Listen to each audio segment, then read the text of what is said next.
ஒரு நிமிஷம் கேளுங்க. இந்த முக்கியமான தகவல்கள். நீங்க ஹைவேல போயிட்டு இருக்கீங்க.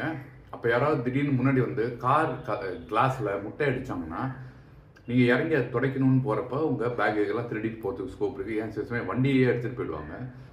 அப்ப என்ன செய்யுங்க, அந்த தண்ணி இருக்கு இல்லையா, அதை தூக்கி கிளாஸ்ல போட்டுட்டு அதுக்கப்புறம் வைப்பர் யூஸ் பண்ணுங்க, க்ளீன் ஆயிடும். கீழேந்து இந்த பம்ப் பண்ற தண்ணி இருந்தா கூட அதை ஃபர்ஸ்ட் பண்ணிட்டீங்கன்னா அது க்ளீன் ஆயிடும். அப்புறம் வைப்பர் யூஸ் பண்ணிக்கலாம். ரெண்டாவது ரொம்ப முக்கியமான விஷயம், உங்களுக்கு திடீர்னு ஏதாவது வாமிட் வருது, கொஞ்சம் ப்ரௌனிஷாக இருக்குன்னு சொன்னால் உடனே மருத்துவரை போய் அணுகுங்க. இன்டர்னல் ப்ளீடிங் இருந்தாலும் அது மாதிரி ஆகிறதுக்கான ஸ்கோப் இருக்குது.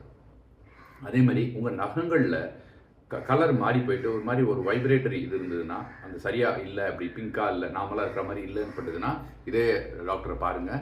உங்களுக்கு இதே துடிப்பு சரியாக இருக்காங்கிறத செக் பண்ணிக்கோங்க. இதெல்லாம் ரொம்ப சாதாரணமான விஷயங்கள், உங்களுக்கே தெரிஞ்சிருக்கும். இருந்தாலும் இதை நீங்கள் பழக்கத்தில் திரும்ப கேட்டிங்கன்னா உங்களுக்கு இந்த மாதிரி சுச்சுவேஷன் வரப்போ சௌரியமாக இருக்கும். அதே மாதிரி இரவு நேரத்தில் போகிறோம்னாலும் பளிச்சுன்னு ஒரு ட்ரெஸ் போட்டுக்கோங்க. Thank you so much. Bye bye.